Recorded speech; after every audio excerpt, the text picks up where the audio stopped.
Magandang gabi po sa inyo mga ka-vlog. Ang menu ko ngayon ay kare-kareng hipon. Ang aking kare-kareng hipon ay ang mga sahog ko, aking version yan. So, yung yung kaldo ng kare-kare ay hindi po sa akin yon. Ay dala po yun ni Doktora galing Batangas.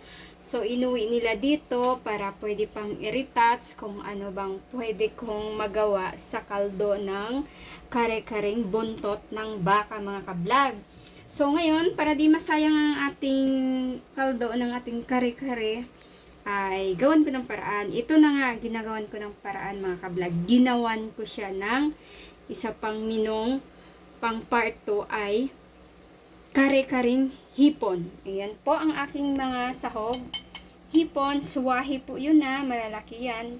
At ito naman ang aking pinakasariwang pechay sa buong mundo. At ang aking talong na sariwang-sariwa, mga kablog. At ang aking sitaw na sariwa din. Ang aking puso ng saging, sariwa din naman yan siya. Kaso yung dagta niya ang nagdadala ng itim dyan. Pero, hahalbusan po yan siya ngayon, mga kablog. Ipakuluan ng mainit na tubig. Maraming salamat sa inyo lahat mga ka-vlog. Pagbabalik po ako mamaya sa aking minong kare-kareng hipon. Maraming salamat.